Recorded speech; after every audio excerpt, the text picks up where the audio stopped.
হরে কৃষ্ণ। আজকের এখন বাজে 8:35। অনিরুদ্ধ পর্চা লিখছে। কালকের কে আসবে না আসবে ওই জানে। ও আজকেরই পর্চা লিখেছে। এই দেখুন লাইট জ্বলছে কিনা। এই দেখুন লাইট, এই দেখুন রাতের এটা। এই দেখুন লাইট জ্বালানো আছে ঘরে। বুঝতে পারছি না, বুঝতে পারছেন কিনা। এই দেখুন অফ করলে অন্ধকার হয়ে যাবে, অর্থাৎ এটা রাতের বেলা। ও আগের দিন ওই লিখছে। শ্রী শ্রী রামচন্দ্রের, ভগবান রামচন্দ্রের কৃপায়, হনুমানজির কৃপায় আমি ধন্য হয়ে গিয়েছি। দেখি 8:33 মানডে। আমার জীবন ধন্য হয়ে গিয়েছে যে আমার সন্তান রাম ভক্ত হয়েছে এবং যে পর্চা লিখতে সক্ষম হয়েছে। ধীরেন্দ্র শাস্ত্রী গুরুজির একটা ছোট চেলা মনে করি আমি। কালকের কারা আসবে আজকের লিখে ফেলেছে। কালকের সে এলেই তার সামনে এটা দিয়ে দেবে। আর ছোট একটা গদাও দিয়েছেন হনুমানজি হয়তো ওকে। এই দেখো পর্চা লিখে ফেলেছে। কালকের যে আসবে তার জন্য আজ লিখে ফেললে। হ্যাঁ, কি বলতে চাও বলো একটু। মাইন্ডের মাস ছিল কালকে একজন কেউ আসবে। হ্যাঁ, তো হনুমানজি মনে মনে দিচ্ছিল, এখন লেখ বলে দিচ্ছি। খাতা এনে বাবা তোমার বললাম যে লিখে নি, এতগুলো লেখা চলে এসছে। আচ্ছা, আজকের এই পর্যন্ত দেখালাম। এই লেখাটা তোমরা দেখো খাতাতে নাম্বার 1 বলে লিখে দিচ্ছি। নাম্বার 1 লেখা আছে, দেখে নাও রাম। এই দেখো সব লেখাগুলো একবার সবাই পড়ে নাও। এই লেখাটা কালকে থাকবে কি তোমরা দেখবে যে আমরা চেঞ্জ করবো কিনা। দেখে নাও সবাই এই লেখাটা, এটা। হরে কৃষ্ণ। এখন বাজে সকাল 7:25। পরের দিন তুলসী আরতি হয়েছিল। এনারা রাতেই চলে এসেছিলেন। এখন ঘড়ি দেখো 7:25, সকাল। সবে সকাল হয়েছে। মন্দিরের পর্দাও বন্ধ। সকাল ভোরবেলা আরতি হয়ে গিয়েছে, এবারে ফের হবে। দেখো কোনো লাইটও জ্বালানো নেই দিনের বেলা, সব লাইট নেভানো। ওই দিকটা বাইরের আলো আসছে। এই প্রভু এসছে মেদিনীপুর পাঁশকুড়া থেকে। অনিরুদ্ধ যেটা লিখে রেখেছিল কালকের, আজকে সেটা হুবহু মিলে গিয়ে আসা হয়েছে। বলো পাঁশকুড়া, পূর্ব মেদিনীপুর। আচ্ছা, প্রভু কালকে রাত্রে এসেছিলেন। তো ওই যে পর্চা কালকে লিখে রেখেছিল সেটা কি সেখানে আসছি না, কিন্তু সেটা মিলেছে কি না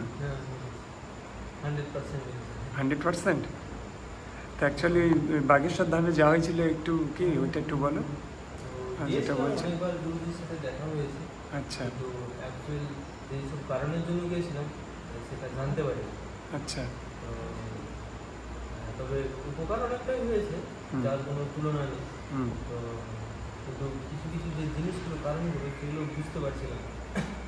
আচ্ছা, তখন হঠাৎ হয়তো ভগবানের কৃপাতে এরকম সেটা ক্লিয়ার হলো এখানে। ক্লিয়ার হলো। অ্যাকচুয়ালি আরজিটা অনিরুদ্ধ যেটা পর্চাতে এসছে আরজি স্বীকার হয়নি, যার জন্য ওই বাগেশ্বর ধামে গিয়েছিলে, কিন্তু ওই গুরুদেবের সঙ্গে উনি পর্চা লেখেন।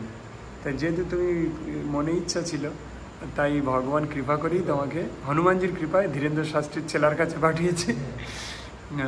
তবে আরজি ফের তোমাদের আরেকবার জানাতে হবে, জানালে আরও ক্লিয়ার হবে।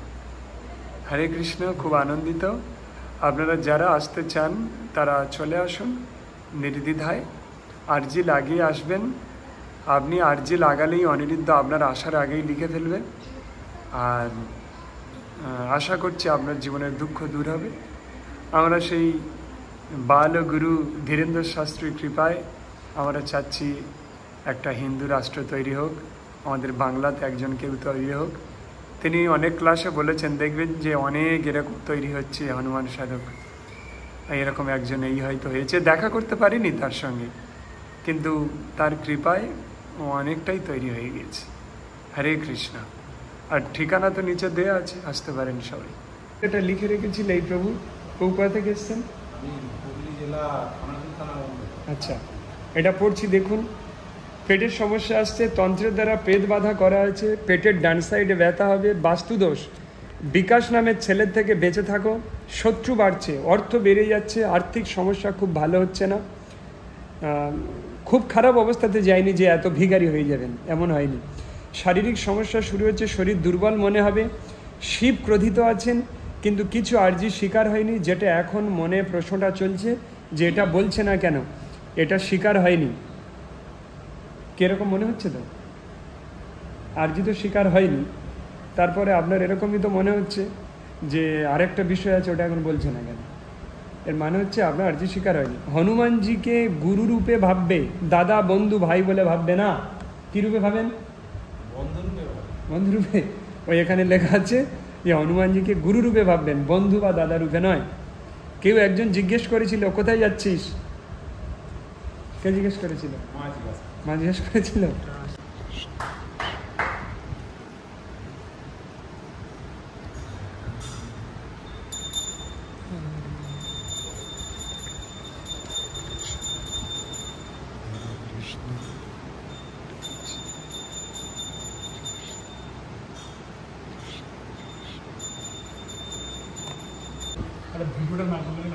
ঠিক আছে, প্রেত থেকে একটু ধরে এনে আঘাত করতে বলো, চাবুক মারতে বলো।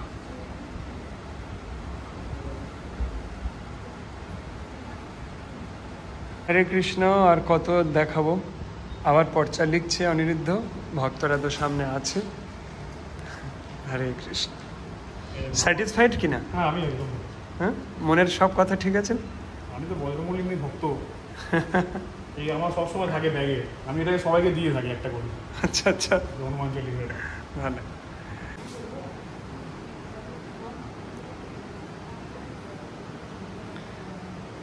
7টা থেকে চলছে অনিরুদ্ধর কার্যক্রম।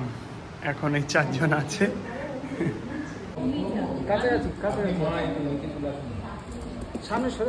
বলো সমস্যা, বলো দেখি, বলো বলো, তুমি বলো, অসুবিধা নেই, বলো। আগে হতো আমার, যেমন হচ্ছে মানে রাত্রিবেলা মানে এরকম অন্যরকম রয়েছে, আমি ছাড়াও ঘরে কেন মা থাকে না, আর হচ্ছে মানে যেন মনে তো পায়ের নিচ থেকে উঠছে ওপর দিকে, এরকম টাইপের সমস্যাগুলো হতো। কিন্তু এখন মানে মা থাকাকালীন এখন অতটা হচ্ছে না, কিন্তু সেরকম মানে এ হচ্ছে না। মাথায় মাথায় যন্ত্রণা হয়। মাথায় যন্ত্রণা, আচ্ছা। পর্চা লেখা হয়ে গেছে। এখানে আসছে ছেলের একটু মাথায় ডিস্টার্ব আছে, ছেলের মাথায় একটু ডিস্টার্ব আছে, আপনার শারীরিক সমস্যা আছে, খুব ঘরে সমস্যা আছে, ঘরে ভৌতিক সমস্যা আছে, তো এগুলোই তো হচ্ছিল বললে। আপনার পায়ে ব্যথা আসছে, আপনার কোমরে ব্যথা আছে, হ্যাঁ পায়ে কোমরে, এটা কি? হ্যাঁ আচ্ছা, এখানে লেখা আছে আবেশ হচ্ছে প্রেতের, শরীরে প্রেত আসছে, এটা তো আকর্ষণ করছে। হ্যাঁ, পুরো প্রেতের পুরো ফুল আকর্ষণ করছে প্রেত। বাস্তু দোষ আছে, আপনার ছেলেকে অনেকে খারাপ কথা বলে, কি বলে? আগে বলতো কেউ, মানে বন্ধু বান্ধবদের মধ্যে মানে গুরুত্ব দিত না। হ্যাঁ, কিন্তু এখন আমি কারোর সাথে মানে চলো না তাই, কিন্তু তোমার বন্ধুরা তোমাকে খারাপ কথা বলতো কি না? তোমাকে গুরুত্ব আগের কথাই, এখন চলো না, আর এখন কি করে বলবো? দেখি মেডিটেশন বলছে আপনার ছেলেকে একটু মেডিটেশনে আনতে হবে, ধ্যান করতে হবে। ঘরে অশান্তি থেকে বাঁচার জন্য সেবা করো, সেবা করতে হবে একটু। অর্থের সমস্যা আসছে একটু, অর্থনৈতিক সমস্যা, আশীর্বাদ, হনুমানের আশীর্বাদ, সব মিলেছে, পারফেক্ট তো। এসেছে টেনশন প্রচুর আছে, অর্থ নেই বলতে গেলে, প্রেতের আকর্ষণ আছে প্রচুর, যত সমস্যা সব প্রেত করছে, ঘরে ঝামেলা আসছে। কি কি মনে হচ্ছিল বলুন প্রেতের বিষয়টা? মাঝে মাঝে খেতে বসেছি, দরজার দিকে তাকিয়ে দেখি সামনে যেন কে চলে গেল, কিন্তু আবার তাকিয়ে দেখছি কেউ নেই, কিন্তু মনে হচ্ছে যেন যে আমার চোখের ভুল হতে না, এটা প্রেতেরই, প্রেত রয়েছে ওখানে।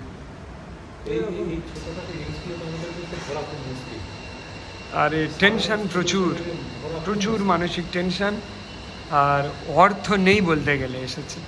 অর্থ একেবারে নেই, ঠিক আছে তাহলে তো লেখা, একদম। কিন্তু এটাও ঘরে ঝামেলা আসছে, সাবধান হয়ে যান। ঘরে ঝামেলা আসছে, হ্যাঁ এটাই লিখে দেয় না, আসছে নিচে দেখুন একদম, ঘরে ঝামেলা আসছে, আসছে, একটু সাবধান হয়ে যান।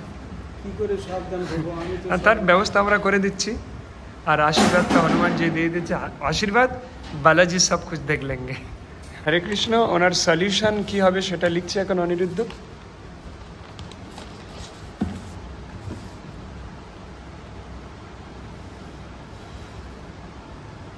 হাত মুঠো করুন এইভাবে, বুড়া বল ভিতরে, চশমা বাইরে রাখা, চামড়ার বেল যাতে যাতে খুলে গেল।